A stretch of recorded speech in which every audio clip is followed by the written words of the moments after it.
My name is Leuren Moret. I'm a geoscientist. I've been in 50 countries. I worked in 2 nuclear weapons labs as a geoscientist. I am a Quaker, so I do not work on weapons of war. I don't believe in war. And I'm doing this to educate and inform the public about what is happening to public health and the health of the environment because of the weapons that are being used now that affect the entire biosphere and the entire planet. As you know, on March 11th, an earthquake was detected or measured off the coast of Japan. That's Fukushima province, prefecture in red. I've been very, very fortunate to be invited 20 times on speaking tours to Japan since the year 2000.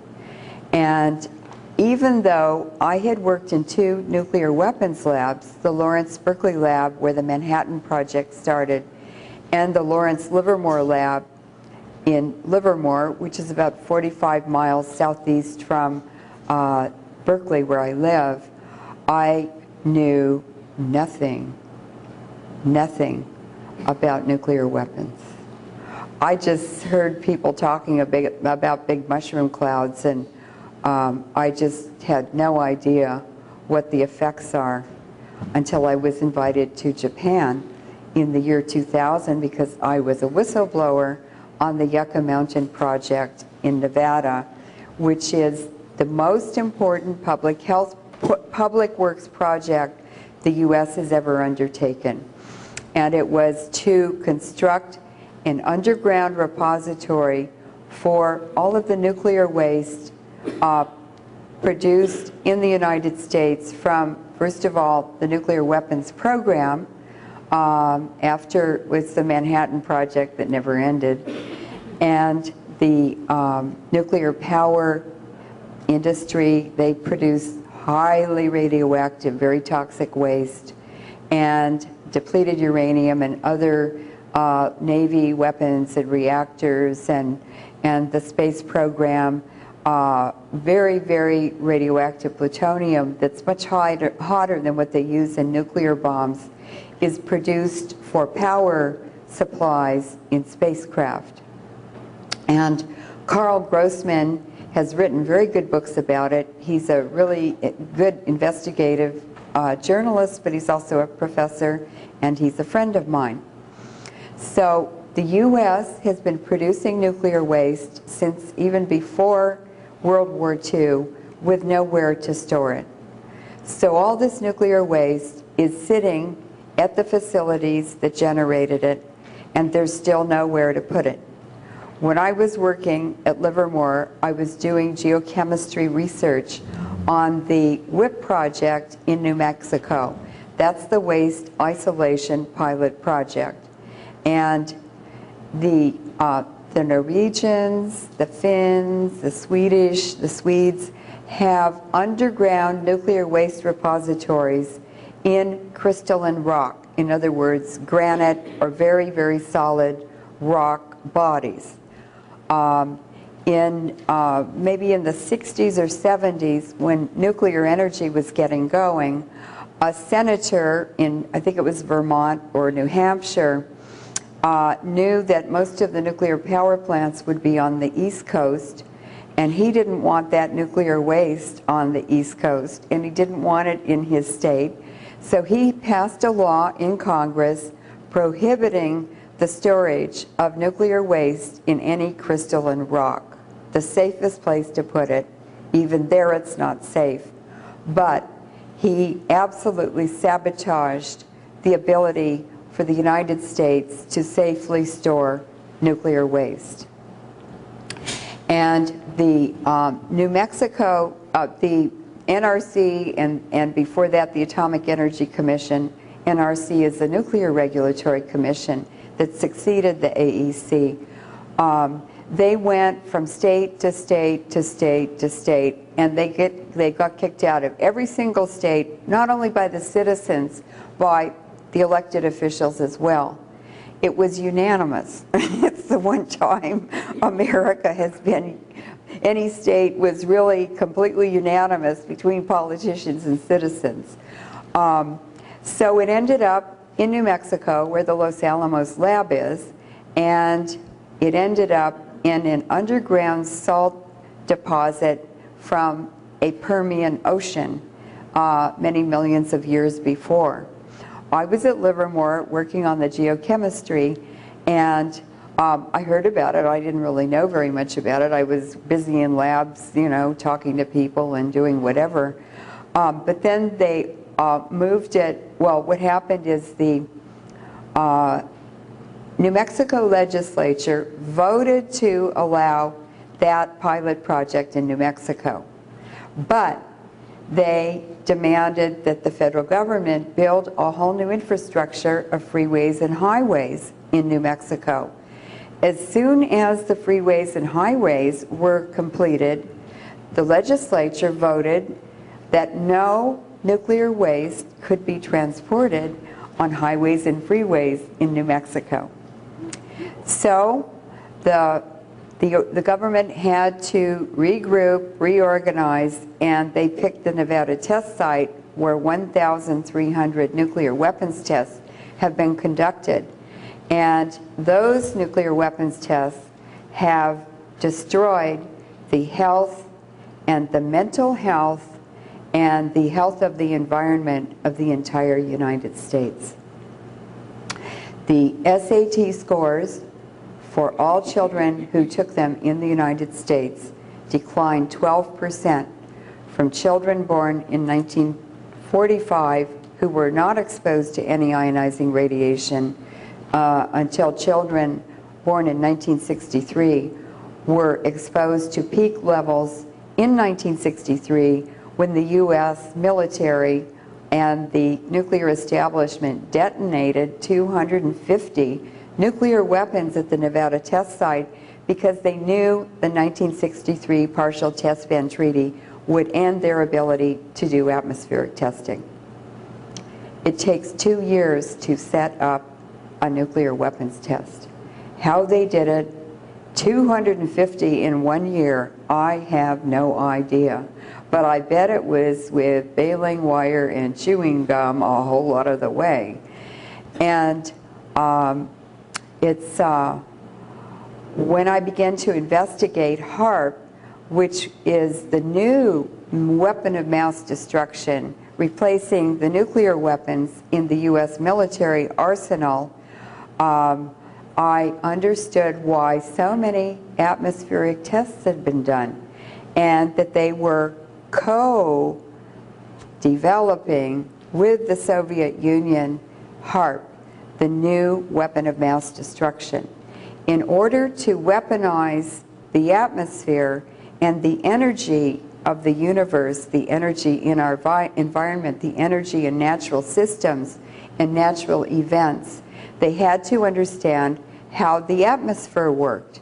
Well, we didn't have research labs up there high up in the atmosphere.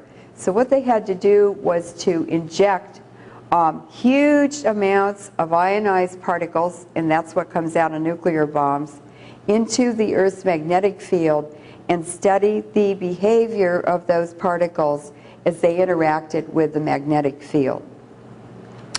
And so that's why the Soviets did those huge hydrogen bomb tests in the Arctic. And Dr. Leuren, who was a Canadian doctor in Alberta, studied the biological impact of all that radiation. And Canadian doctors were able to calculate that every person in the Northern Hemisphere received the equivalent of an X-ray, a chest X-ray, from those nuclear bomb tests. So we've been nuclear guinea pigs since 1945. So the WIP project was moved to the Yucca Mountain project in Nevada, and I was at the Livermore Nuclear Weapons Lab when the canisters storing the nuclear waste came back from WIPP and from Yucca Mountain. And the bacteria in 5 years had eaten the canisters that cost $2.5 billion to make, along with the Yucca Mountain tunnels and everything. And it's basically, the bacteria ate the beer can and left the beer. So, America's most important public works project ended up in the courts about 5 years ago in Washington, D.C., and the judge said to the Department of Energy, number one, you have guaranteed the nuclear waste will be safe only 10,000 years, but the National Academy of Sciences, which is the highest scientific authority, recommended 250,000 years. Your science is science fraud, so I'm ordering you to throw everything out and start all over again. That $2.5 billion that got them into that courtroom was ratepayers' money. So nuclear power, nuclear weapons are not compatible with life, and they're the most expensive weapons that have ever been developed on this planet. What species kills their young for energy? What species kills their young for security? What species kills their young for power? None. It's complete insanity. So I'm going to talk now about the aftermath of nuclear power and how very, very dangerous it is now that Fukushima has happened. Fukushima is located on the east side of the sort of northern side of Honshu, which is the main island in Japan. And offshore, a couple of hundred miles offshore from Fukushima, where 2 nuclear power plants are located on the shore, on the beach of that side of the island. All of the nuclear power plants, almost all of them in Japan, are right on the beach or right next to the ocean, so they can use the seawater for cooling. An earthquake of magnitude 9.1 occurred at 12:46 a.m. on Friday, March 11th. A magnitude 9 earthquake releases the energy that would be released by 1 million Hiroshima and Nagasaki bombs. And what this HARP system, this new weapon of war, is doing is it's artificially triggering natural events that release huge amounts of energy that can be used as a destructive force. That earthquake that occurred at 12:46 a.m. was followed by a 30 or 35-foot tsunami. Now, Japan has a history of tsunamis. Japan has a history of earthquakes. So temples and Edo period farmhouses and older buildings are built without a single nail in them, or screw or bolt. They're all wood, and they're constructed so that they rock and move with the earthquakes, and they're left standing when the earthquake is over. Indigenous technology cannot be improved on. If we return to indigenous technology, we would be much better off, we would be much safer, we would be producing food that is 5 times more nutritious than what we're eating now. And with indigenous agricultural technologies, you produce 10 times as much food. So I'm all for indigenous. That earthquake and tsunami flooded the reactor buildings. There are 6 reactors at the Fukushima #1 plant, and I think there are 4 more at the Fukushima #2 plant. The reactors are General Electric reactors. They have Siemens controllers. Siemens is a German company that run all of the reactors and open and close valves and pump water and just keep that whole thing operating. And 90 minutes after the cooling stops in the cooling ponds, which are on top of the reactors, there are 7 cooling ponds at Fukushima with 6 of them on top of the reactors. And there are 600,000 spent fuel rods from 40 years of operating those reactors. A spent fuel rod weighs about 1,200 pounds. It has over 1,300 isotopes in it, and it is exactly what is produced when a nuclear bomb explodes. So nuclear weapons testing injected those dangerous fission products high into the atmosphere, and 85% of that radioactive detritus or dust or whatever it is, byproducts, is still circulating up in the upper atmosphere. It's safely kept away from us. But 4 of those reactors blew up from hydrogen explosions, and the fuel rods went shooting high into the air, and that has poisoned all of North America. And I mean the west coast of Canada, the west coast of the United States, and the west coast of Mexico. That's the food basket for North America. And this isn't at levels like bomb testing. This is at levels like Chernobyl release close to the ground and has poisoned the whole world. And now we have something that is at least 10 times worse, many times worse than Chernobyl.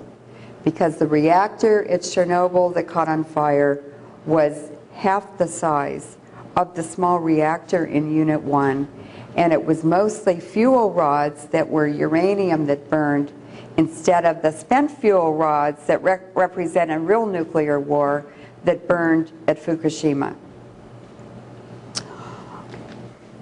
And also, because of that, the whole top third of Honshu, all the way up to the tip of Honshu, that is uninhabitable now.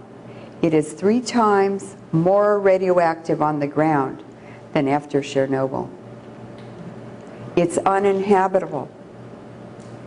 It's over 3,000 becquerels per second of extremely dangerous radionuclides that are decaying across that whole top third of Honshu.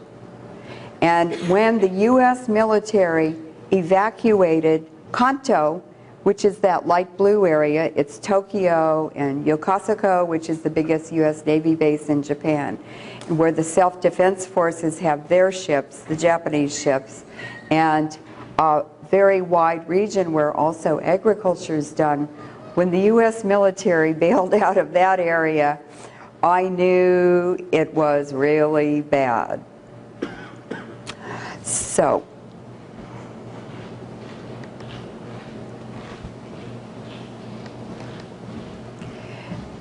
Japan has 55 reactors in a country the size of California.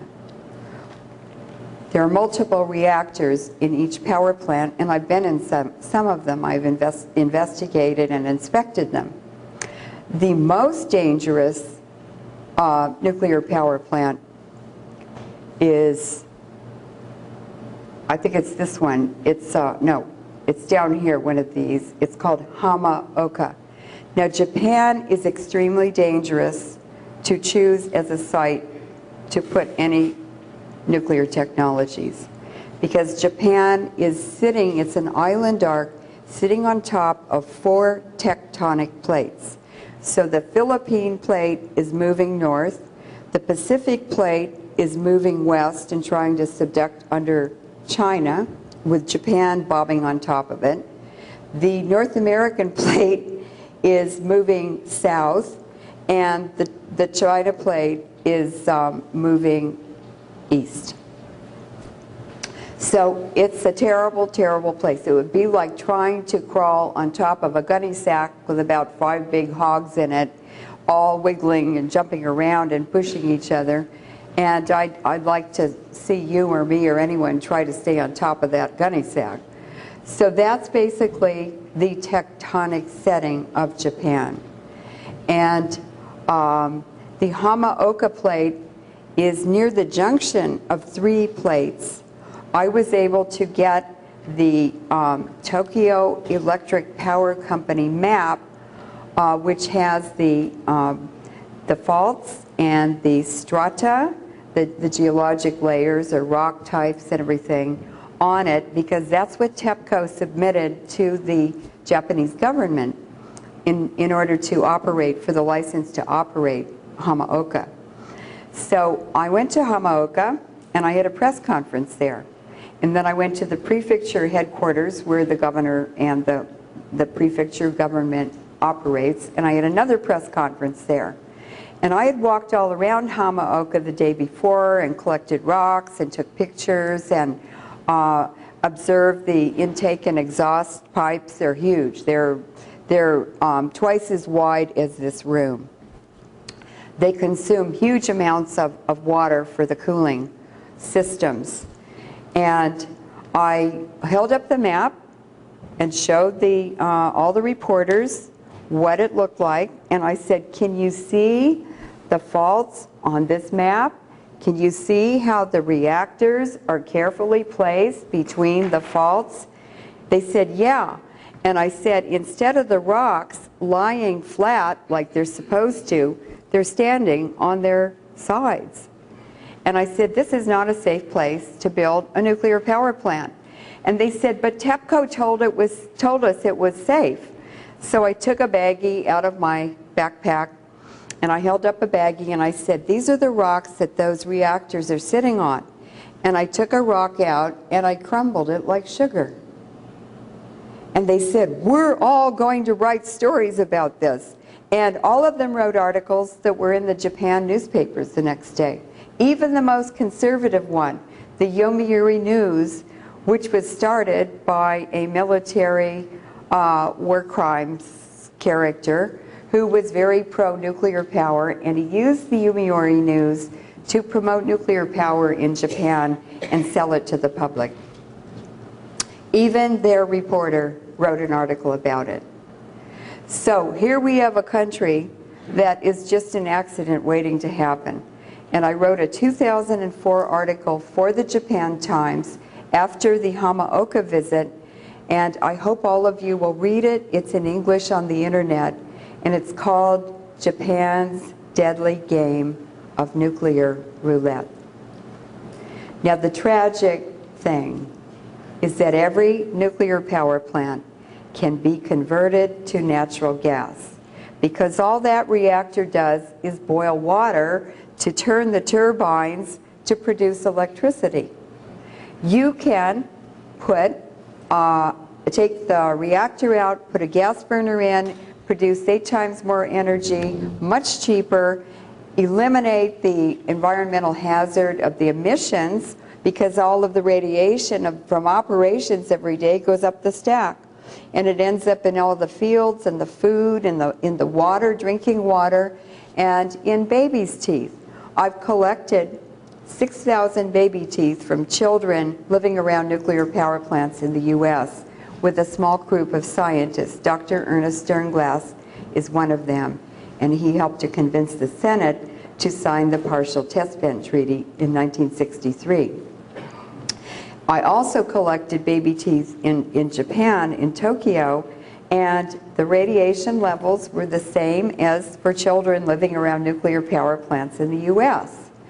The 2 babies that had the highest strontium-90 levels in their baby teeth were born in Washington, D.C. So, nuclear power is not compatible with life, with welfare, with good health, but it sure is compatible with bankers, and that's why we have it. And the other reason we have it is because Queen Elizabeth, I call her Queenie, owns all of the mineral rights to 27 countries, the British Isles, and many territories, the Commonwealth. And she even owns the mineral rights to the international maritime limits, which are 200 miles offshore. So all the wind farms, the BP oil platforms offshore, they all belong to her personally. She owns over 35 trillion, I'm sorry, she owns land worth over $35 trillion. She's the richest person in the world. And she has huge, huge uranium deposits in Canada, in Australia, in other countries. And it's completely worthless dust unless you have an industry, even a fraudulent and corrupt industry, that gives you a way to sell it. That's nuclear power.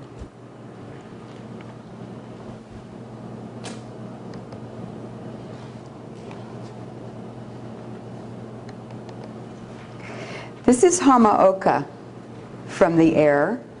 It's on the ocean, and the 4 reactors you can see. These are the 4 reactors, and these are the turbine buildings where the steam is piped there to turn the turbines to produce electricity.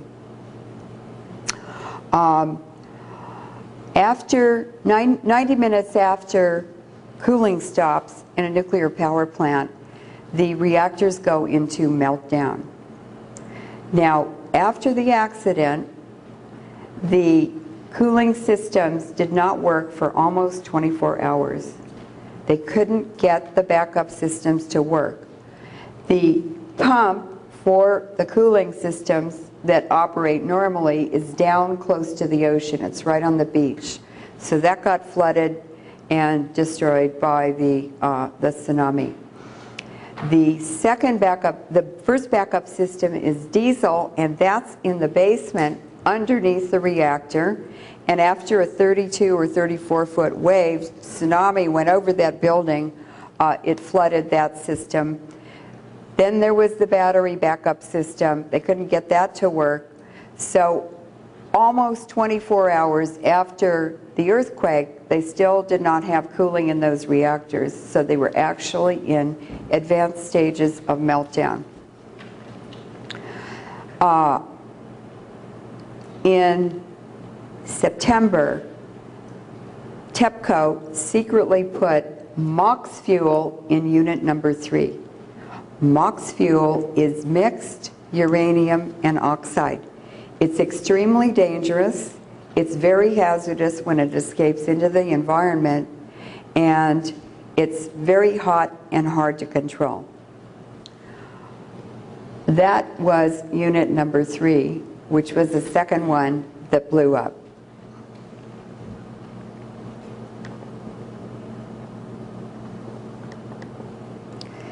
That's the plutonium and uranium oxides and spent fuel rod, detritus and dust and smoke that's going up into the air.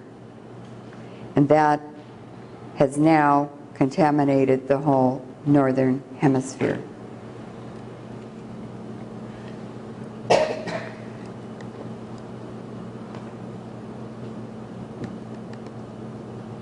This is the control room. Now there are the emergency responders in not very effective protective gear. They really should have air tanks and complete covered enclosed suits on them, but they don't. It's so radioactive in that plant that everyone who has worked there is going to die of radiation poisoning. This is what I call Japan's kamikaze emergency responders. And they're being paid $5,000 a day to work there until they die. And the scam of it all is that General Electric, I believe, has been directing TEPCO on the emergency response. And like 9/11, like Hurricane Katrina, like the BP disaster in the Gulf, and now Fukushima. The regulatory agencies have stayed back. The politicians have stayed back. The TEPCO officials have stayed back. The international agencies have stayed back. So TEPCO has been running that the whole time. They do not have the technical ability to make the correct decisions to respond to this disaster. And the tip-off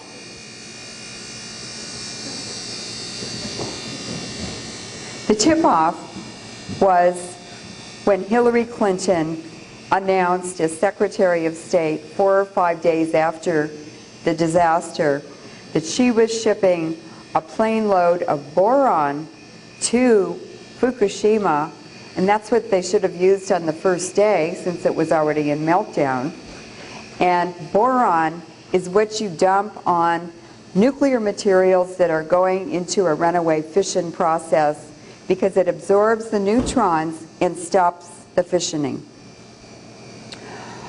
So she announced that she was sending a plane load of boron to Fukushima, and immediately, within a couple of hours, there was a denial in the press, in the mainstream U.S. media, that that boron was going, or that we were even sending anything.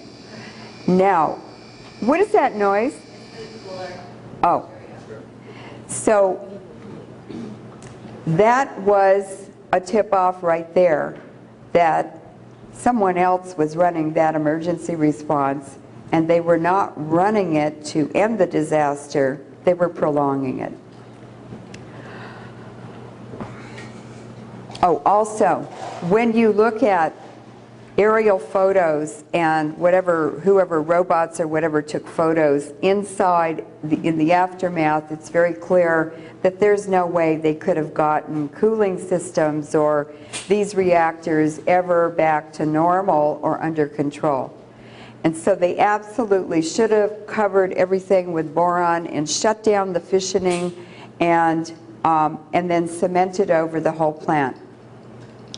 Instead, they fooled around, they pumped salt water in, the salt water reacted with the exposed molten fuel because not only was one of the reactors ruptured from the top to the bottom, but the fuel rods were ruptured from heat expansion of the pellets as they got hotter and hotter.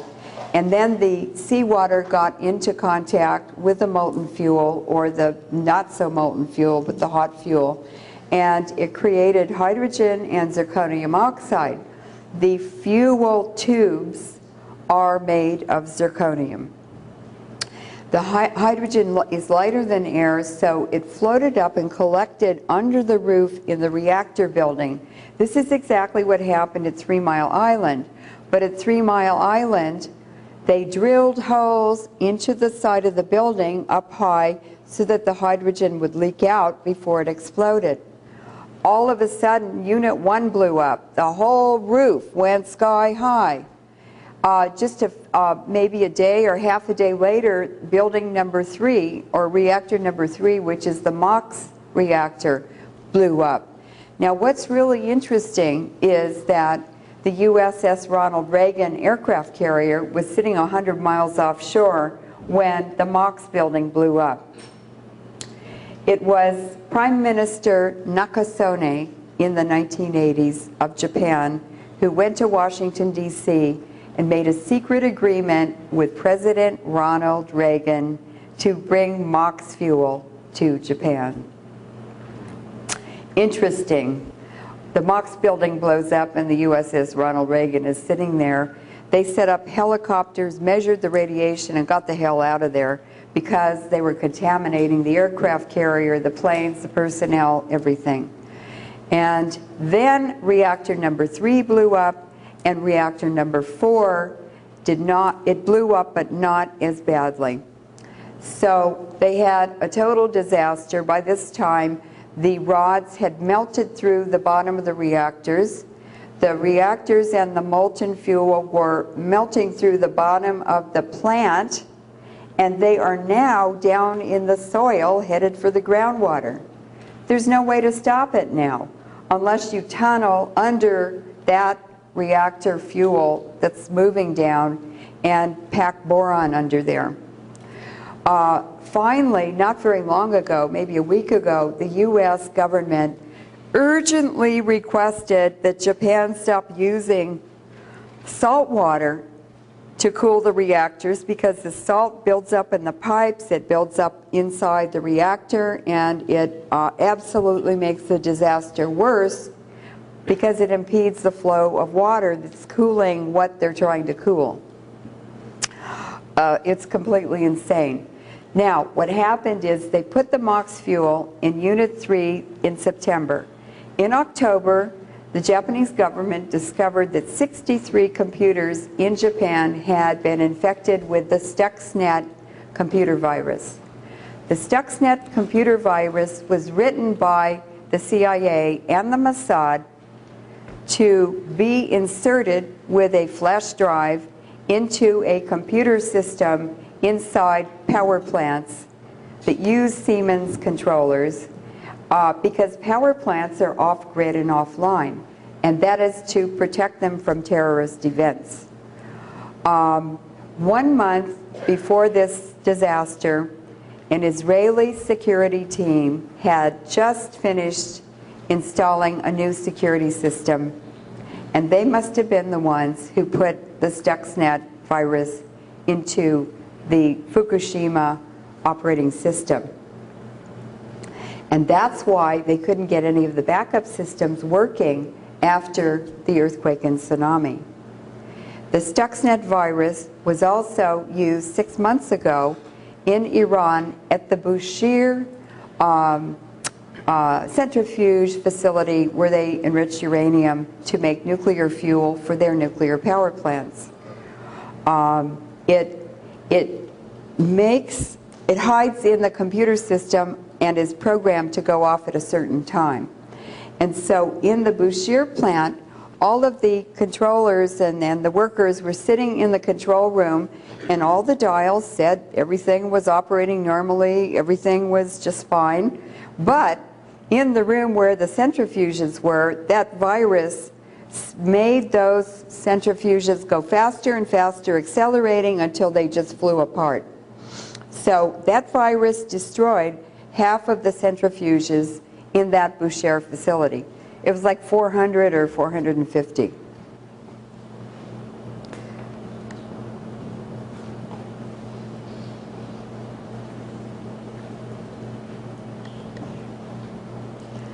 This is one of the buildings. This is probably this is probably the MOX one because it had the biggest explosion. And you can see that it's kind of sort of unlikely that the cooling ponds on top of the reactor are even there. And it's also pretty realistic to imagine that they probably could never get that cooling system working. Anyway, it looks pretty destroyed to me.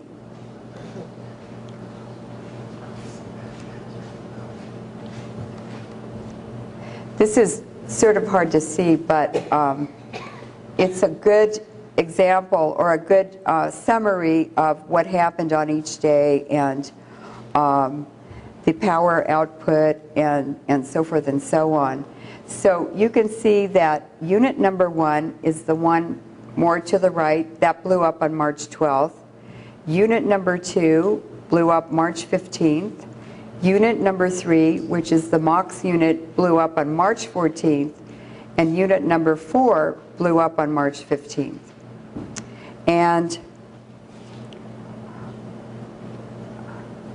they hardly even reported that the 4th one had blown up. And they kept putting out in the news in Japan and here that they were working hard to try and save the reactors. Well, it's so obvious there was nothing to save. So what they were really doing was delaying making critical decisions about introducing boron to stop the fissioning and then cementing over these plants. And what they were doing was accelerating the emission and the creation of more problems with more melting and then it gave the reactors time and the molten fuel to leak down into the ground.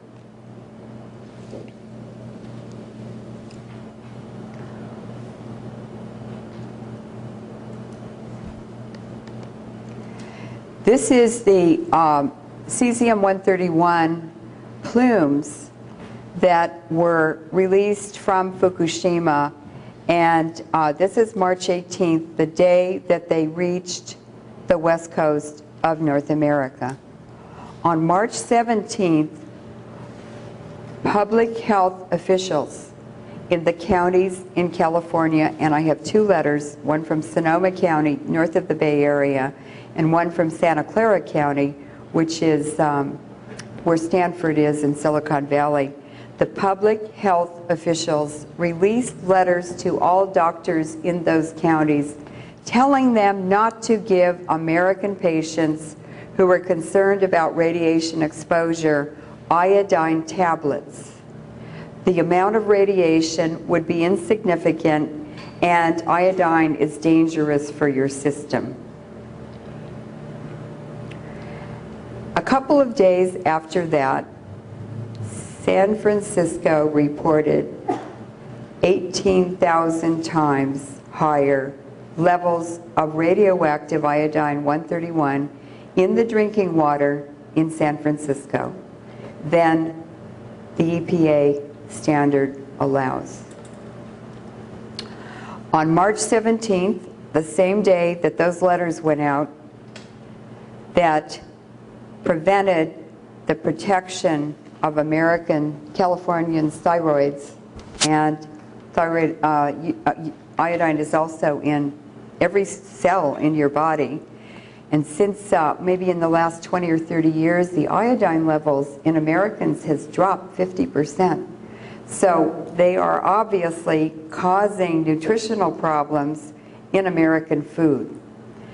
The warning about the danger of iodine being toxic in the body is absolute total baloney, because if you look at the iodine levels in indigenous people who live on seaweed, on the Japanese, their iodine levels are at least 100 times higher. And Americans are already depleted by 50%. So how in the world could the U.S. Surgeon General, who, by the way, wears a military uniform with bars on it because he's a military official. Why is American public health under the military? Well, I'll tell you why. It's because when the nuclear weapons program was being developed, they all knew it was absolutely devastating to the public health and to the health of the environment. So the Atomic Energy Commission and the military formed the EPA to hide that truth from the Americans. They started the National Cancer Institute, the National Institutes of Health, and the Centers for Disease Control. So why is the military and the AEC, or now the NRC, running our health agencies? The answer is to protect the nuclear weapons and the nuclear power programs.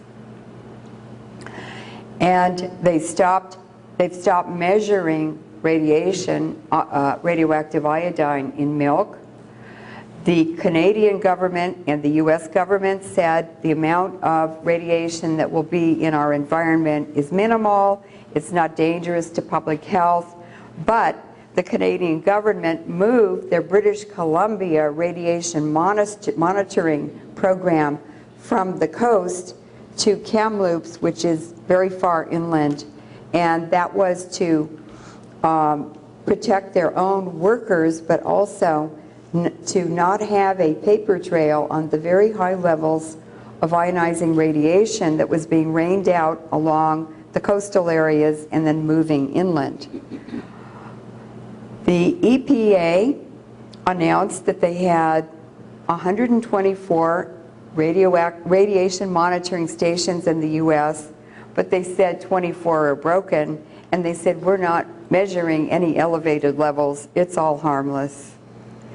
The Canadian government denied there was any harmful radiation in the environment.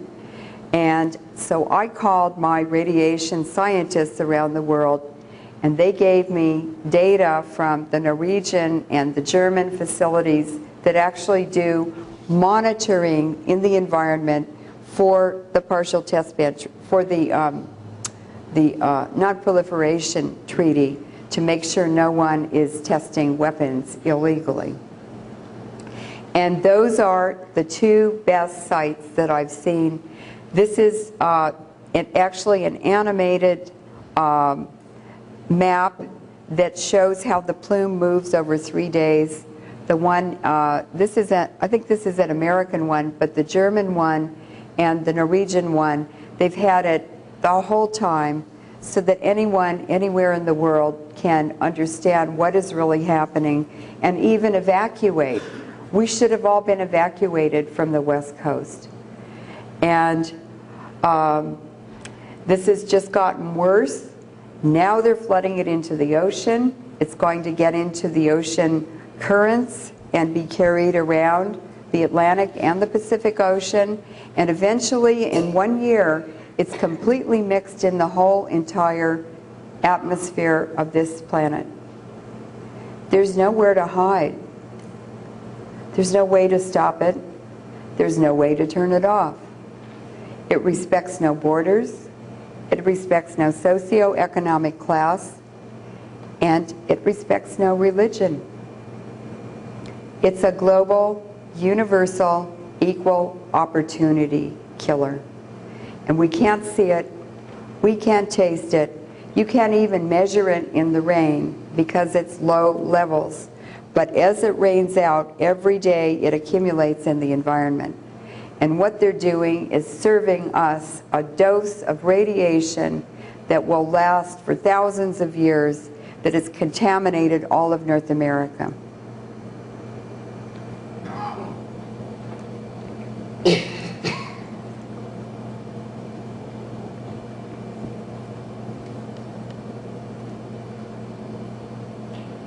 These are the monitoring, international monitoring stations. This is from a Dutch site, a German site, around the world.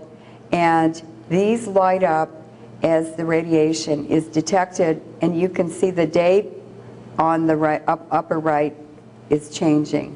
So it starts at March 24th, 25th, 26th, 27th, 28th, 29th. By the 29th, it had even reached Colombia in South America.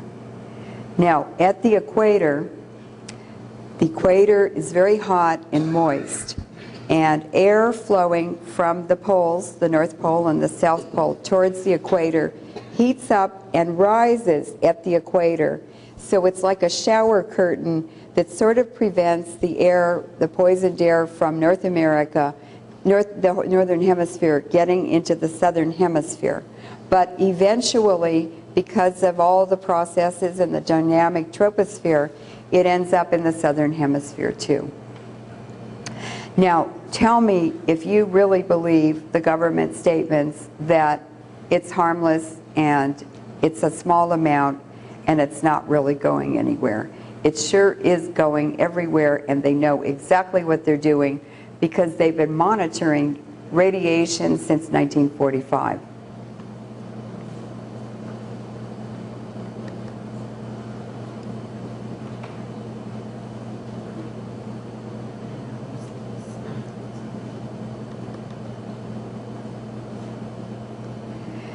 This is cesium-137, and this is March 23rd, 24th, 25th, 26th, 27th, 28th, 29th, 30th, 31st, April 1st. Now, if you notice, the eastern part of Canada, let me show you where everything is. This is looking down on the North Pole, on the Arctic. This is the United States, Baja, Mexico, that's Hawaii, this is Canada, and this is the Arctic Ocean, this is Greenland, and this is Iceland. Here is Europe, this is Scandinavia, This is the Mediterranean and North Africa, and this is the Middle East. And if you watch Canada and Washington, D.C. and New York, you will notice that that radiation flows around them. That is because a HAARP, high pressure center, where the HAARP heats that air up, has formed a sort of a barrier or a high pressure to keep the radiation from contaminating that part. This is nothing. That red spot the days before, right after the explosions, were huge. That tongue went of red, very high levels of radiation, reached a third of the way to Hawaii. And if you also look, why is that going out to Hawaii? That's a very strange weather pattern when it's going east from west to east. It also went across the Atlantic into North Africa and the Mediterranean, contaminating Libya, where we're dropping depleted uranium bombs, and into the Middle East. So the food baskets are now completely contaminated in Western Canada, the Western United States, and Western Mexico. And actually, Hawaii is also very contaminated, and it's because they have the highest rainfall. When the Atomic Energy Commission was monitoring radiation from bomb testing all over the world, the highest levels of plutonium measured in the world were measured on the Big Island of Hawaii. I'm going to read something from a book called Unless Peace Comes, a scientific forecast of new weapons. This was published in 1968. And I'm reading from the chapter called How to Wreck the Environment. And this is by Dr. Gordon MacDonald, who was a JASON scientist. The JASON scientists are the modern Manhattan Project scientists, and they work for the Pentagon. They're civilians. They are paid by the MITRE Corporation, which was started by MIT scientists. And the military advisor to presidents, his name was Wheeler, Colonel Wheeler, who was murdered on New Year's Eve and found in a trash dump.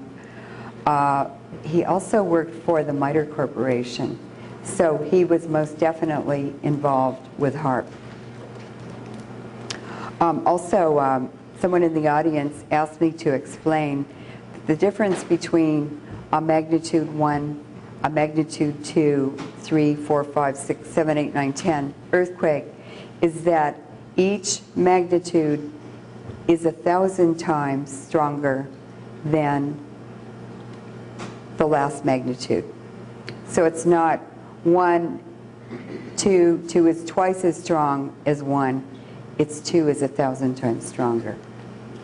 And a magnitude 9 earthquake, the Fukushima earthquake, released the amount of energy that would be released, that's joules or calories, that would be released by 1 million Nagasaki and Hiroshima bombs, and they were about 30 kilotons. So this is a very, very interesting book. Professor MacDonald is Associate Director of the Institute of Geophysics and Planetary Physics at the University of California, Los Angeles. His researches have embraced a remarkable diversity of natural phenomena, and his professional interests are further extended by his participation in national science policy making. He is a member of President Johnson's Science Advisory Committee, and he's the one who developed tectonic warfare. The Fukushima earthquake is an example of it for the HAARP project. This is what HAARP is for: secret war and changing relationships. Deficiencies both in the basic understanding of the physical processes in the environment and in the technology of environmental change make it highly unlikely that environmental modification will be an attractive weapon system in any direct military confrontation in the near future. Man already possesses highly effective tools for destruction. Eventually, however, and eventually is right now, means other than open warfare may be used to secure national advantage. As economic competition among many advanced nations heightens, it may be to a country's advantage to ensure a peaceful, natural environment for itself and a disturbed environment for its competitors. Operations producing such conditions might be carried out covertly, since nature's great irregularity permits storms, floods, droughts, earthquakes, and tidal waves to be viewed as unusual but not unexpected. Such a secret war need never be declared or even known by the affected populations. It could go on for years with only the security forces involved being aware of it. And I can guarantee you the security forces all collaborate with each other and trade information. The years of drought and storm would be attributed to unkindly nature, and only after a nation was thoroughly drained would an armed takeover be attempted. So perhaps the effects of the Fukushima disaster, which is to weaken and to poison the food sources and water sources in Japan, will allow the U.S. military, with 14 bases in Japan, to take over such a strategic territory. I'm not saying that's definitely going to happen, but that would be something that could happen as a result of Fukushima. And it's really interesting that maybe the last 6 or 8 Japanese prime ministers only lasted 1 year because they were trying to make détente with China. And even the Japanese emperor did the unheard of thing. Maybe a year ago, within the last year, he went to China and officially apologized to the Chinese for the Japanese military takeover and the horrible things they did to China in World War II. My grandfather, Colonel Edwin Joseph McAllister, was commander of supply for the China-Burma campaign in World War II. He went to West Point when Eisenhower was there, and he drove a Jeep from India with the British and U.S. Army over the Himalayas on the Burma Road and the back way into China to push the Japanese out of China. So I'm real familiar with that era. In addition to their covert nature, a feature common to several modification schemes is their ability to affect the Earth as a whole. These are global wars now, from computer facilities and antennas that can touch any other place on this planet. The environment knows no political boundaries. It is independent of the institutions based on geography, and the effects of modification can be projected from any one point to any other on the Earth. There are HARP facilities at Gakona, Alaska, U.S., Newfoundland, Russia, Tromsø, Norway, British, Cyprus, British, Dushanbe in Tajikistan, I don't know who that is, Australia, British, Antarctica, joint, Brazil, probably American, Chile, and Peru, those are probably American, and Arecibo in Puerto Rico. When the Haiti earthquake happened, I said, I bet you this is HAARP, and I started digging.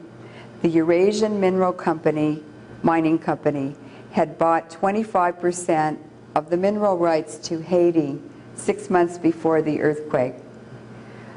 In December, before the earthquake, the World Bank met to consider the portfolio of the Eurasian Mining Company, who had applied to the World Bank for funds to develop mining in Haiti.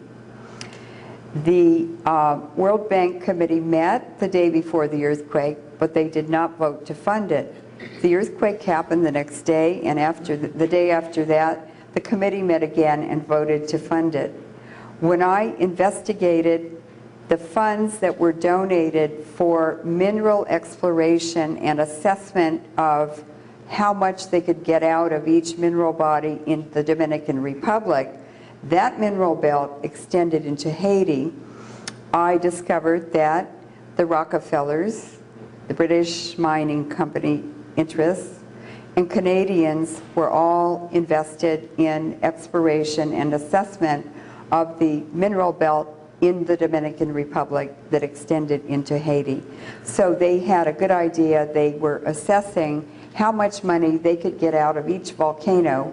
These are volcanoes that formed on the seafloor that were uplifted with the island to make the island of Haiti. So that's ancient seafloor. And so they pretty much calculate, they know how much they're going to get. They apply to the World Bank knowing how much their profits will be. And they're usually pretty accurate because now they can map from satellites 100%, just 100% perfect assessment and finding exploration results. And they can also scan the ore bodies from space with a 30-watt signal. We wouldn't even buy a light bulb with 30 watts. And they can map the grade of the ore across the whole ore body. Bechtel has done it for decades from space. So they pretty much have probably cherry-picked a lot of the mineral sources, but they're also targeting Central Asian countries that are former colonies or parts of the Soviet Union. And these countries now have sort of collapsed without the Soviet support, and they're sort of, the infrastructures are decaying and education is dying, and so they're easy meat for transnational mining companies to go in and just strip mine without any environmental laws and totally poison and leave the environment wrecked in other weaker countries.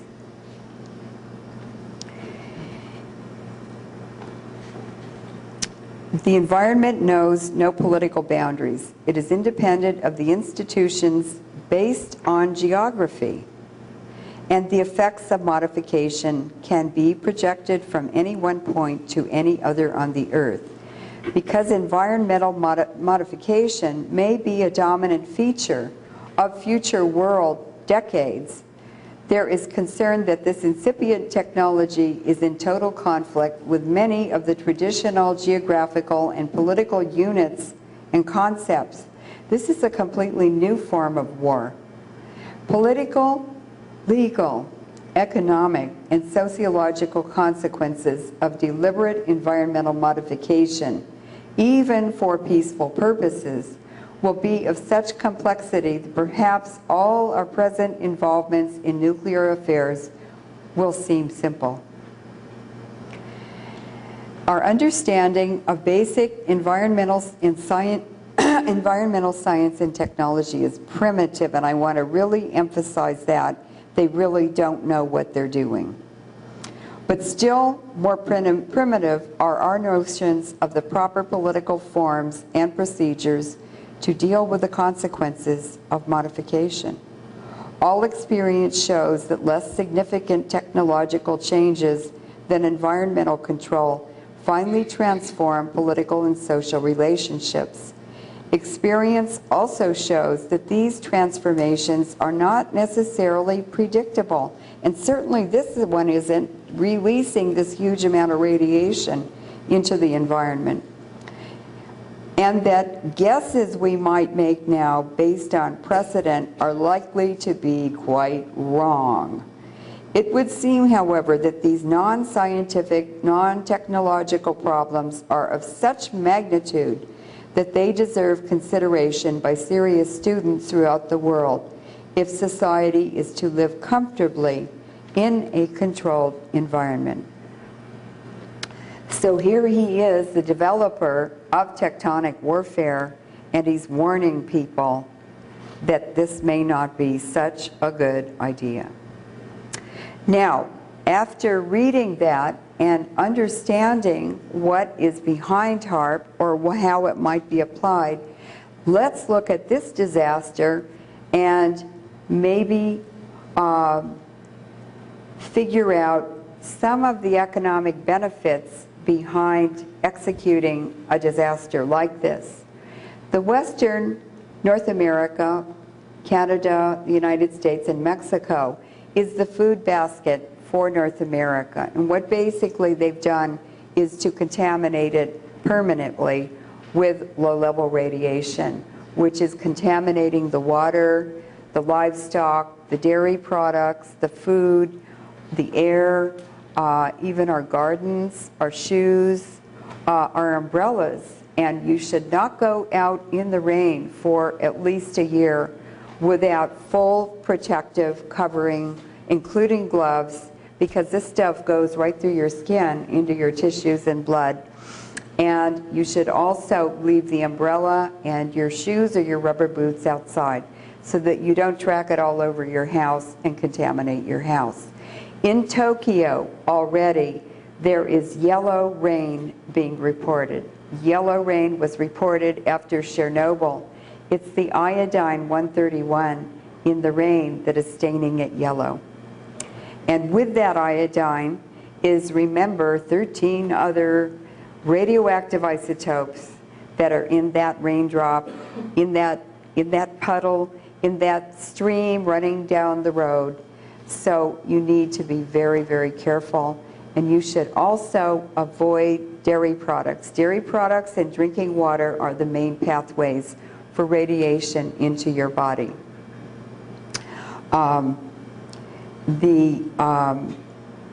It's just so horrible. It's really, I've been in such a shock since March 11th. I've been just stunned, terrified, because I knew what was happening to North America. And I'm really sorry to tell you this today, but I think people should know. I mean, I wanted to know, as horrible as it is, but at least people can take iodine. Here is some seaweed that one of the visitors today brought so that you could see it. You can go to health food stores and buy kelp powder. You just put like a half a teaspoon in water every day and drink it. You can get tincture of iodine for $2.50 at a drugstore, and you just rub it on your skin here over your thyroid. Your thyroid is between your Adam's apple and your collarbone, and it wraps around the esophagus. This is the most important thing to protect, and you have to do it for the next year.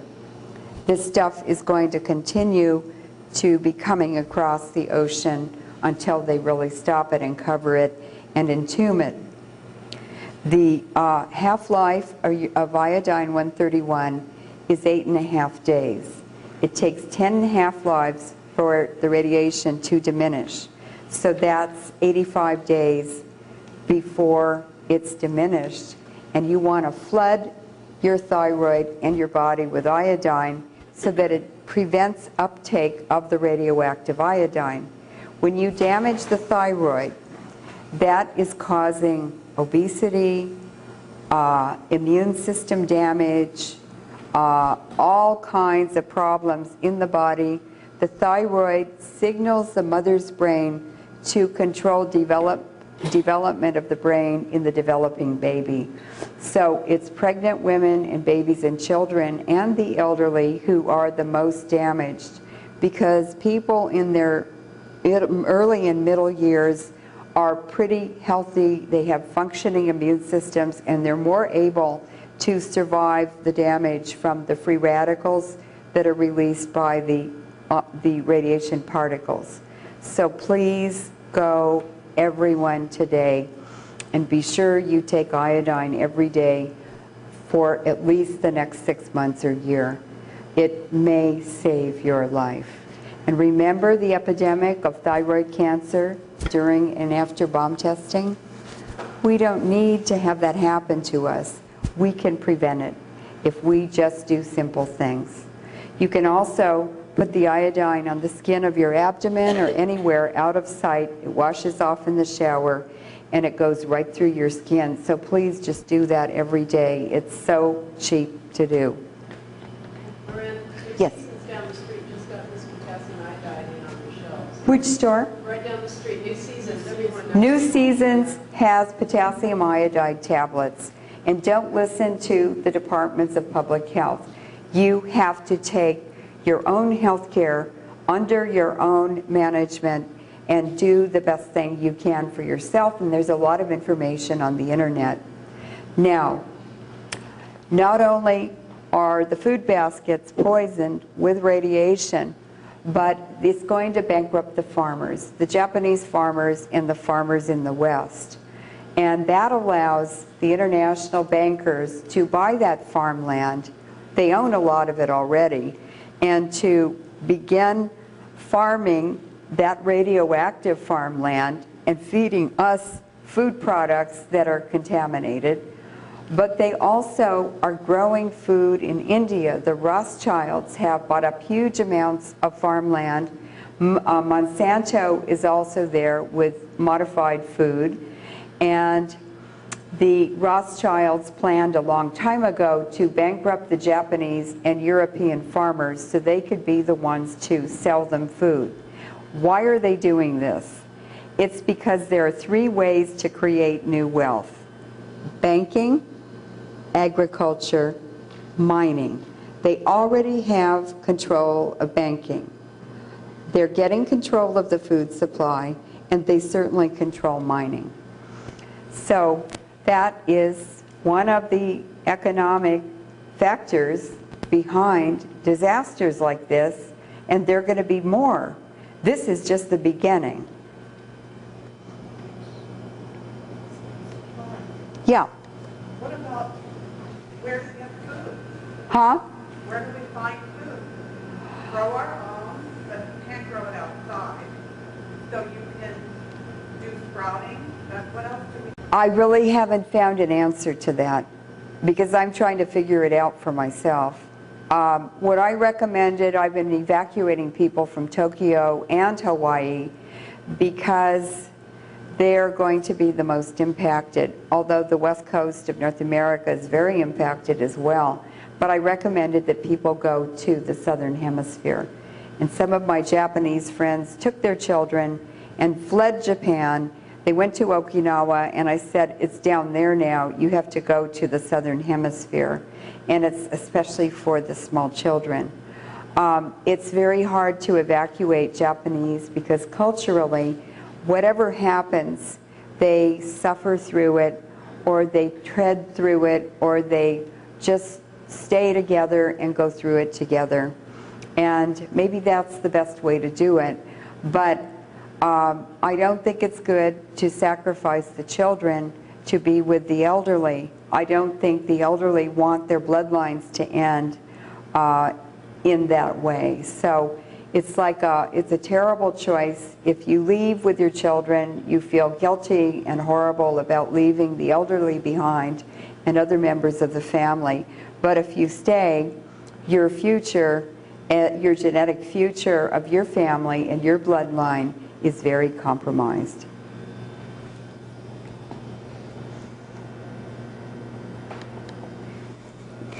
These are the radioactive iodine levels that have been measured, as you can see on the bottom. March 14th on the bottom left corner is the first one, and it goes all the way to, let's see,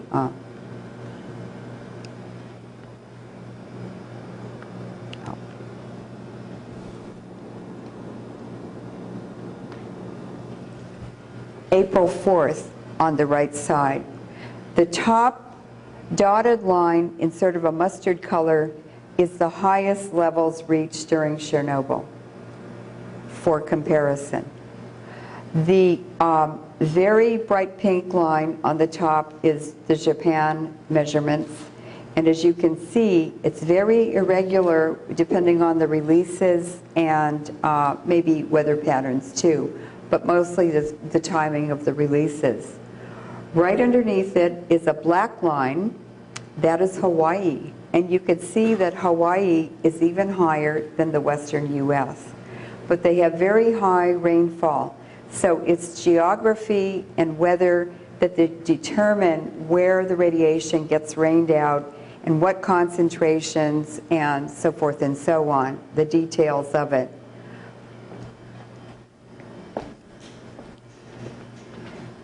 This is the eastern U.S.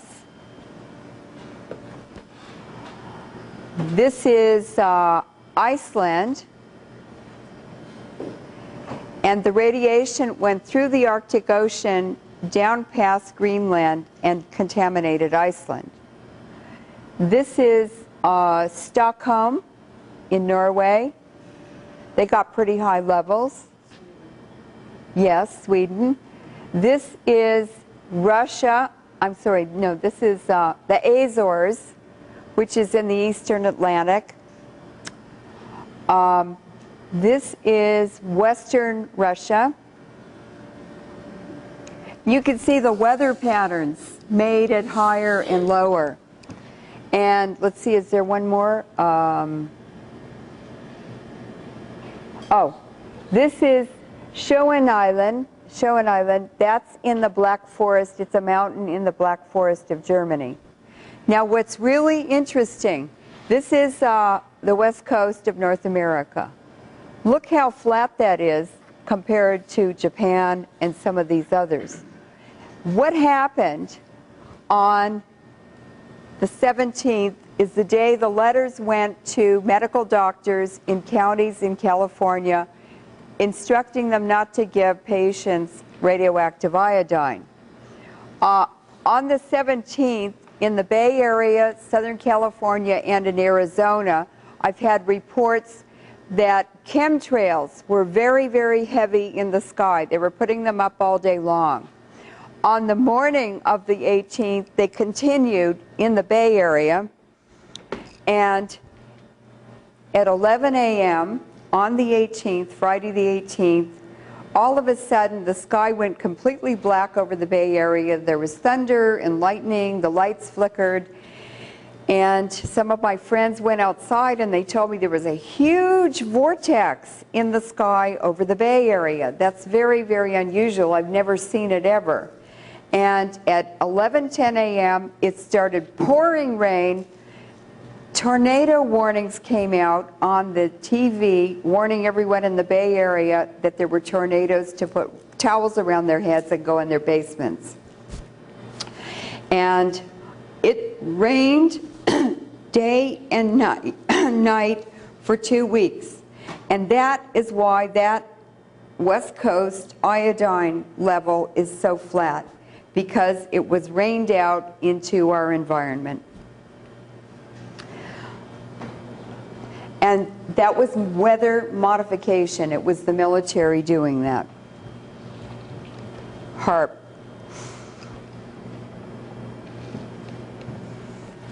This is Chernobyl, just to show you the contamination of the Ukraine.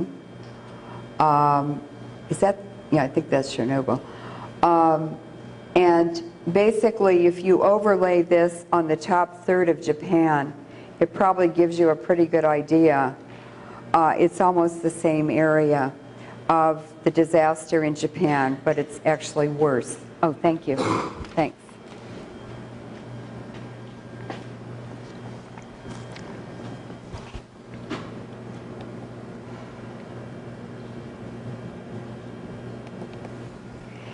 These are now the liquid, the contaminated water emissions, millions and millions of gallons of highly contaminated water that they're dumping into the ocean. Now the U.S. military took shiploads of fresh water when the American government urgently requested Japan to stop using salt water. And it was going to restrict the flow of water. The salt crystals would build up in the pipes and the reactors and everything. But instead of putting the contaminated water in the barges that the U.S. military brought, they're dumping it in the ocean. Now maybe the barges couldn't carry all of it, but this is going to get caught up in the great conveyor belt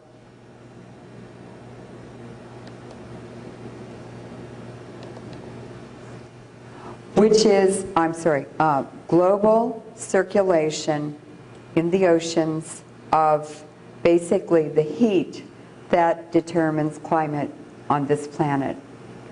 And I wrote a paper, it's called Global Implications of Sellafield, the Irish Seacoast Effect and Beyond, a few years ago in Namaste magazine. And what I was able to show is that the British had been dumping the largest amounts of radiation into the Irish Sea. They were the greatest radioactive polluter in the world, and their own scientists testified to that in the Environmental Committee of the British Parliament. And what they were doing, I was able to figure out with an Indian engineer who calculated for me the amount of radiation and the number of baby deaths in India from that poison being dumped into the Irish Sea that got into that conveyor belt. That moves at 1.5 miles an hour. It's a huge current. It's stronger than all the rivers in the whole, on all the continents of the world. And what he was able to demonstrate mathematically is that that poisoning from Sellafield traveled all the way to the Indian Ocean where that current upwells, and it caused the deaths of 25 million Indian babies. It also has poisoned the coast of Africa, and just where the current almost touches the coast of Africa, where it sticks out into the Atlantic, is Senegal. It washes up on the beaches there, and they have the highest pregnant mother mortality in the world there. Afghanistan now is the second highest. So you can see where that current is going in the Pacific, up around the Aleutians, the northern part of the Pacific Ocean, and then it upwells in the Aleutians, and that is going to wash onto all the shorelines of North America and Hawaii.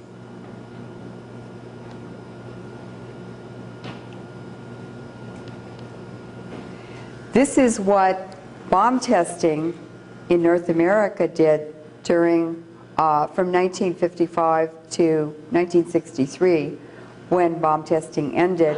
It caused a 50% decline in the fishing catch in the North Atlantic between 1955 and 1963. That's 8 years. 50% decline. And this was correlated with increases in strontium-90 from the bomb testing that was measured in milk in Norway. This is Norwegian government data, and the strontium-90 levels were Norwegian data. So the more strontium-90, the greater the decline in the fishing catch, and it was proportional. Now, what is so great about this slide, it proves that it's not pesticides that are causing a decline in the fishing catch. It's radiation. But look at that over recovery to twice the levels of fishing catch prior to bomb testing. And that means that as soon as you turn off the radiation, there's immediate response that increases in births or hatching in fish can occur very, very, very quickly. And then these populations come back into their balance with the other parts of the environment. the ecology there. So if we turn it off, there will be an immediate response that guarantees that life will go on. But if we don't turn it off, the Pacific shows you what will happen. This is the Pacific fishing decline of 65% from 1950 to about 1963, and it never recovered because Japan started building nuclear power plants with all these poisonous emissions, radioactive emissions, and also other countries, China, India, Pakistan, and France continued nuclear testing after 1963. So if you don't turn it off, the problem just continues, and the damage becomes genetic. And once it's genetic, it's irreversible. And it's passed on to all future generations where it is expressed in unpredictable and really very alarming ways that's really what Gordon MacDonald was warning about. We're playing with technologies that we really don't know what's going to happen. But Dr. Muller, who received the Nobel Prize in 1946 for his studies on the effects of ionizing radiation on fruit flies, before 1920, he knew all of this. He said, for every birth defect that is expressed externally, there are at least 10 more mutations internally. And so what we're seeing is only the tip of the iceberg of the damage that has actually occurred. And if an egg or a sperm has damaged DNA, when they unite into the first cell of a new organism, that DNA damage is expressed in every cell of that new organism and in every offspring from that successfully breeding organism. It's in the animal world and in the human world.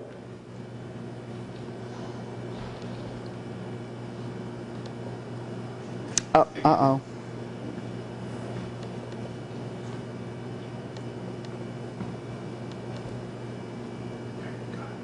What? Yeah.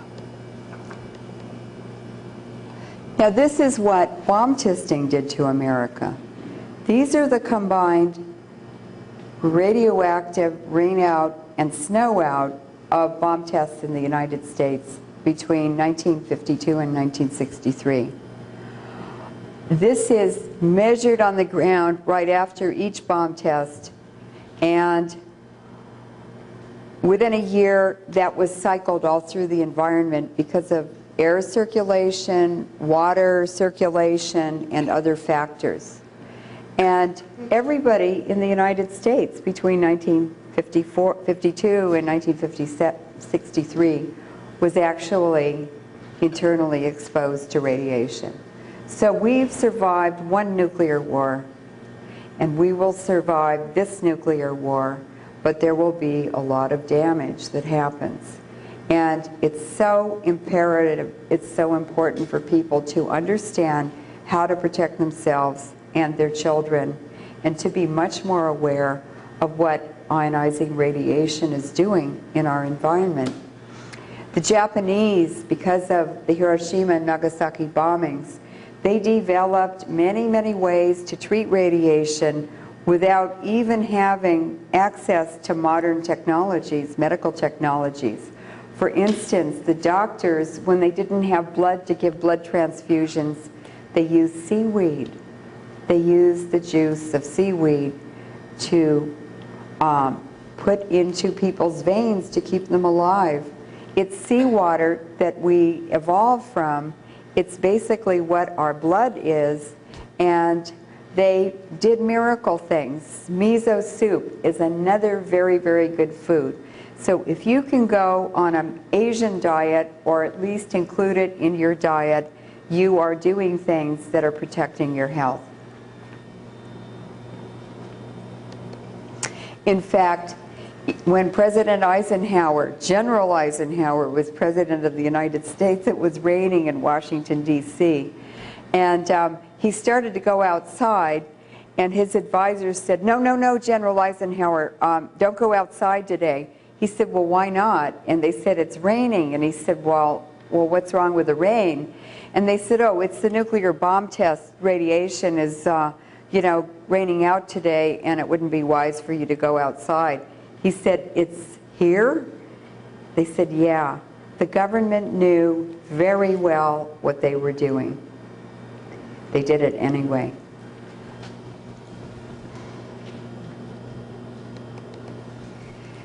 These are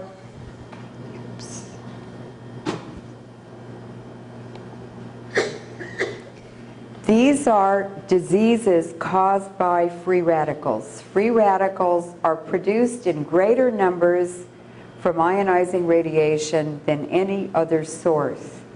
In fact, Dr. Leuren, who studied the effects of radiation after the hydrogen bomb test by Russia in the Arctic, he said that ionizing radiation is 10 to 100 million times more damaging to organisms in their developmental stages than the strongest chemical. Now, when chemicals are present, chemicals and radiation interact synergistically and multiply the effects of each other. It's not 1 + 1 is 2, it's 1 + 1 equals 10 or 20 or whatever. So chemicals and radiation are even worse together. And one example is the Navajo miners. The Navajo miners who worked in the uranium mines who did not smoke had lower lung cancer rates than the Navajo miners who smoked and worked in the uranium mines. And that's because the chemicals in the tobacco and the uranium in the mining dust multiplied the effects of each other. So I'm going to read these diseases. These are the diseases, the chronic illnesses that have increased so much since 1945 in Americans. Americans were so healthy before the atomic age.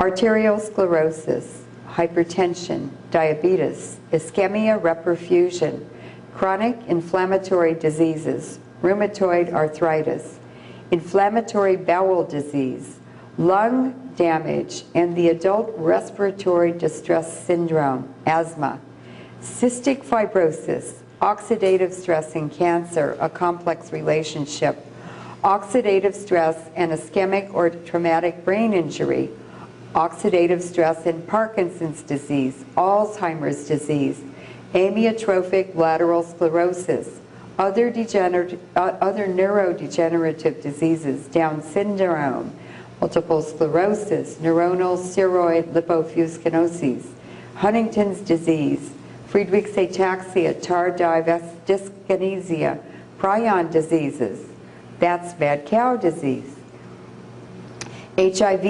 infection, mycoplasma, and that's oxidative stress and viral infections, which it's because of immune system damage. Now, I have a friend who is in the Japanese parliament, and I got him married to my best friend in Japan. He has HIV and hemophilia. And when he was 10 years old, he only had hemophilia, which is inherited. He and 3,000 other patients in Japan used blood products for their hemophilia from 2 American pharmaceutical companies. These 2 pharmaceutical companies developed a new HIV drug, and they wanted a new market. So they put HIV in all of the blood products that they sent to Japan, and they created a whole new market.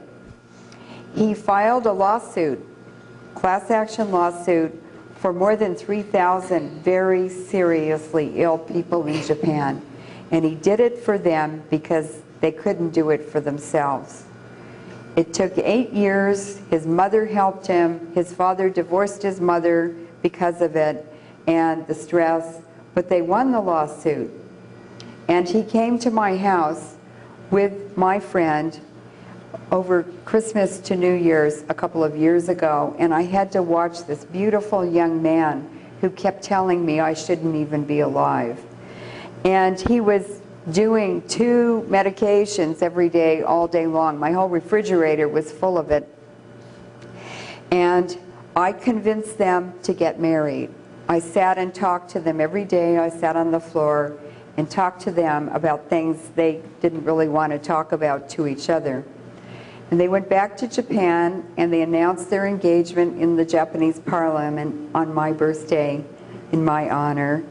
And we have a friend who's a very wonderful priest who serves the Emperor of Japan.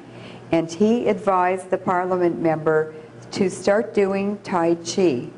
And this newly married couple do Tai Chi every morning. Tai Chi balances the energy in your body, and it restores energy to areas where the energy is malfunctioning. He no longer needs HIV or hemophilia medicine.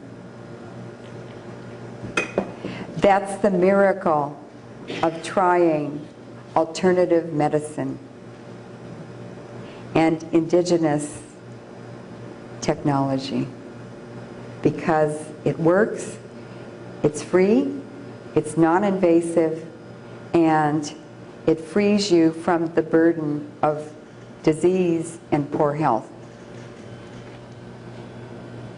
It's not hopeless.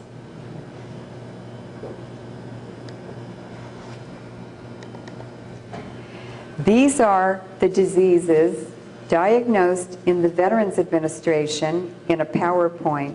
This was leaked to us, thank God, through Major Doug Rocky, who's dying himself from Gulf War disease or uranium exposure. And you can see that 4 years, this was a list of diagnosed illnesses 4 years after the 2003 Gulf War. Remember when we were all demonstrating in the streets and even in Antarctica? Well, this is why we were demonstrating, because look at these soldiers. None of them had ever been to war or been exposed before 2003 to depleted uranium or the battlefield. These were virgin soldiers, and a lot of them were National Guardsmen.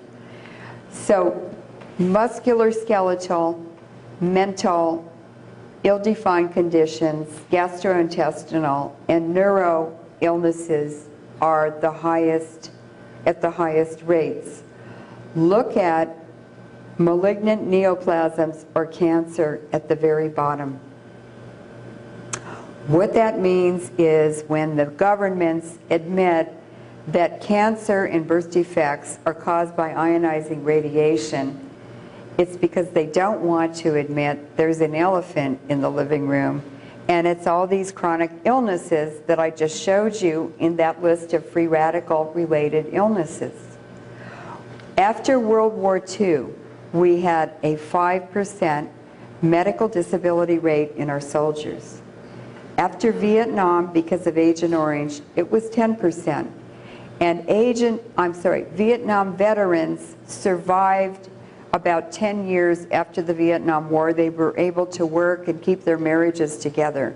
But after about 10 years, their lives started to fall apart. We have more than 1 million soldiers, homeless soldiers, living in our streets of America today, and I see them all the time in Berkeley.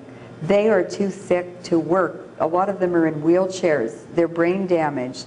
They're mentally ill. There are many, many problems that they have. And the VA is not really there and was never there or set up to help the soldiers. It was really set up to protect the government.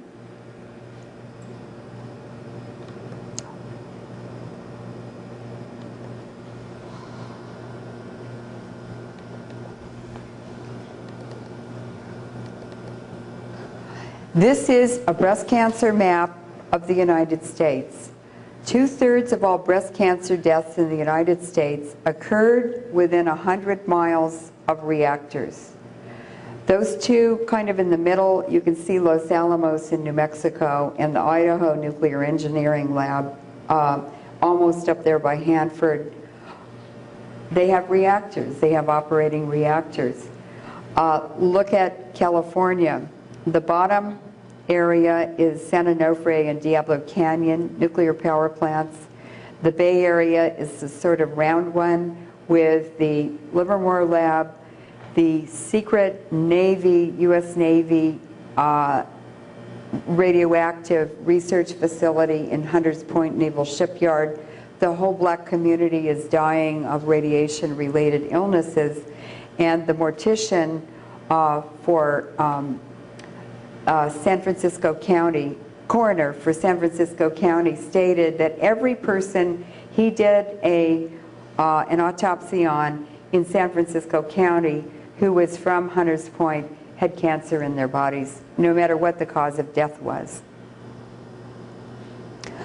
I'm showing this to you just to demonstrate that nuclear power plants and nuclear reactors have a devastating effect on public health. And what's coming out of Fukushima today and tomorrow and the day after has caused death all over the United States.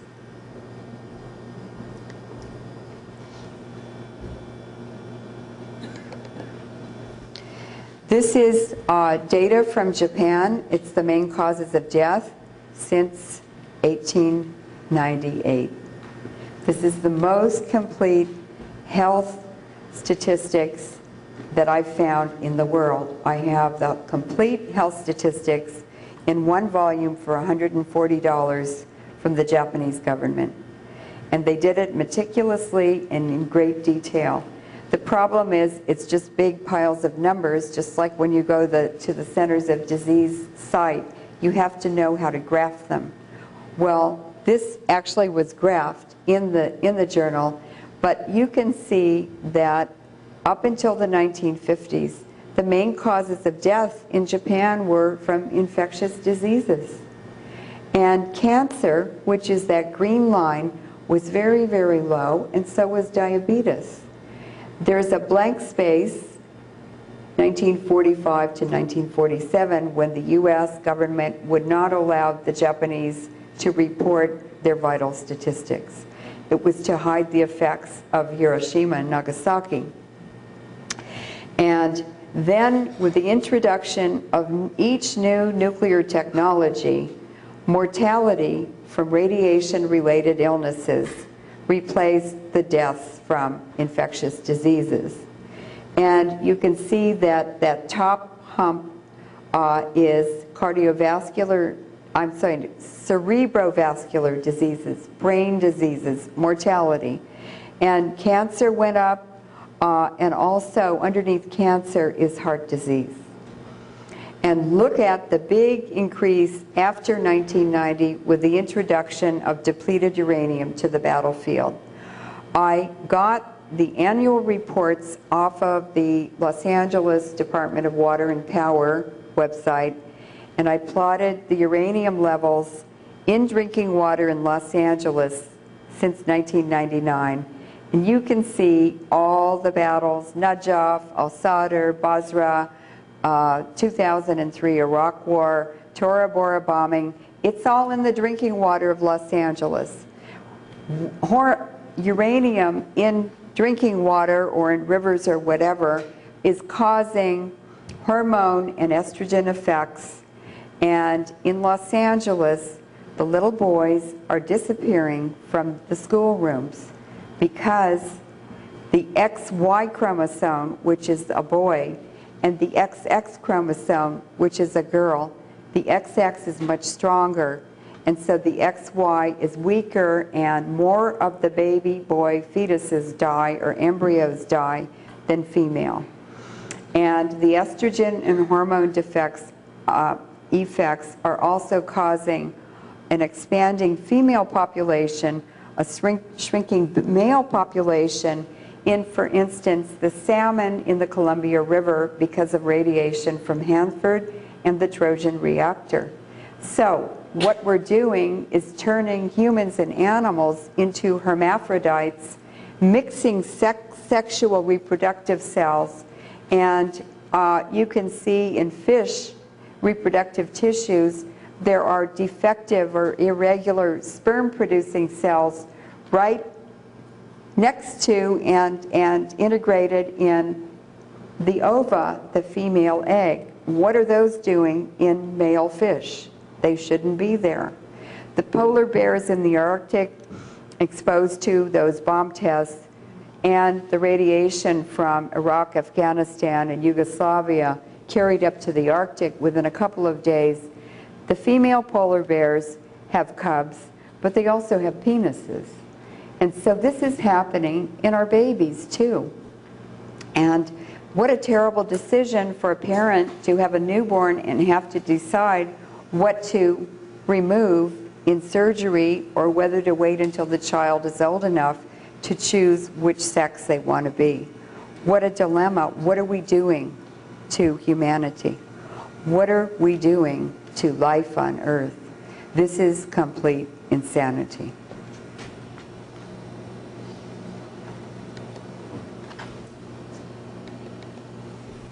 This is from the New York Times. These are maps of diabetes. The top map is New York City. Everybody's drinking the same drinking water. The darkest areas on the top is Harlem, where the African Americans predominate in the community. And then the Bronx, and is it Queens? I don't know New York City very well. But two other areas where minorities and poor live. Why do they have much higher rates of diabetes than the rest of the affluent part of New York City?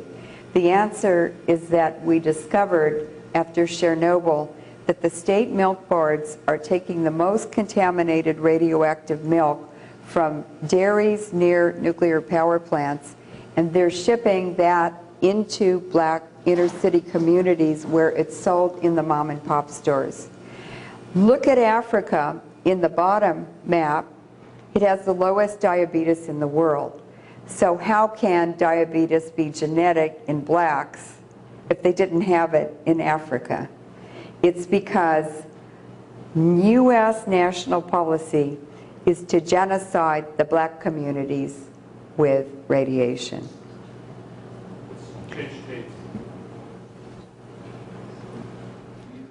Healing and treating disease.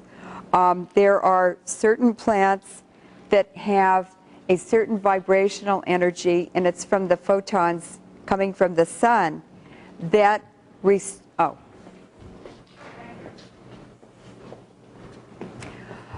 not only chemical pharmaceuticals are a way to treat disease, but I think that I've worked a lot with Native Americans and shamans and healers, and the work they're doing is really phenomenal. I've sent people to a medicine woman on Vancouver Island, and she has cured diabetes. I went all over the world and asked many tribes and indigenous people, what medicine do you use to cure diabetes? Every population, indigenous population I asked, had a plant or a fruit or an herb or a root bark that would do that. And there's no reason for us to be taking insulin when you can get root bark off of Devil's Club, which grows in British Columbia in the woods.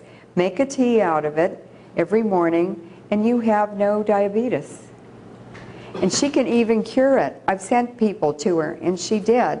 So we have all the medicine we need to cure many illnesses that we have right out there in the woods, right out there in the orchard. It's being forgotten, or it's being buried, or it's being legislated out of existence so that people with vested interests in pharmaceutical companies, and they're usually the ones who are the decision makers on what weapons to use, that cause widespread illnesses.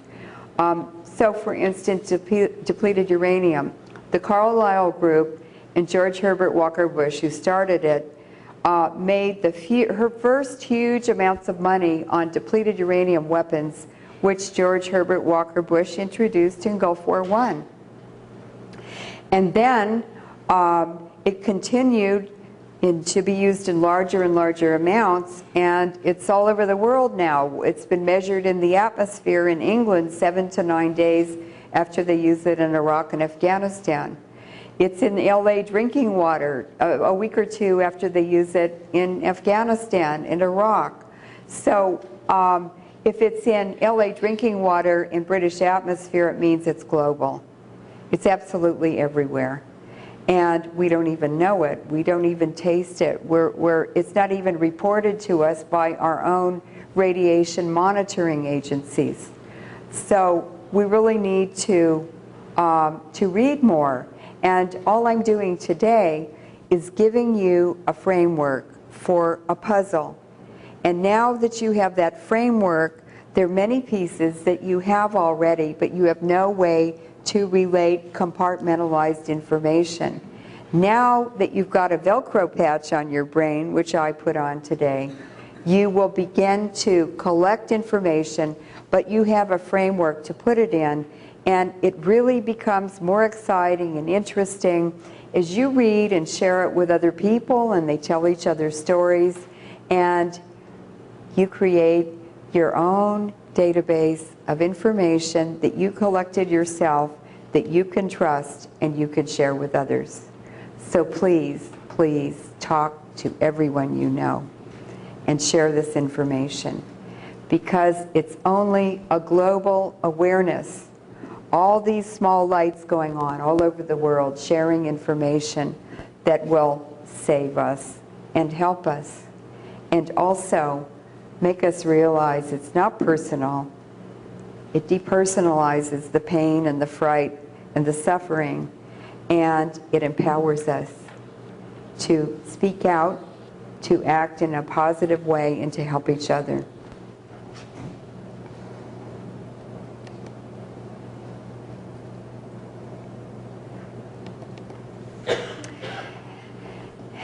No country, no government, no region, no state, no city, no family can afford nuclear power anymore. This is what the aftermath of Fukushima looks like in one of the reactors, and that was taken on March 11th. How in the world could they send all those kamikaze workers to a fate of death to try to get something this destroyed to work? And now, with the Stuxnet virus, it means in any country with nuclear power, this can happen with a pen drive. And this is what the hidden agenda of nuclear power is really about. It's for economic warfare. It's for land grabs. It's for depopulation. How could you not see it now? It's so obvious. I'm not going to be silent and let GE poison the whole world and destroy humanity. And I hope you will help me by telling other people, by sharing the information, and by finding the strength and the spirituality within you to fight back. Because we're all being poisoned to death. Thank you.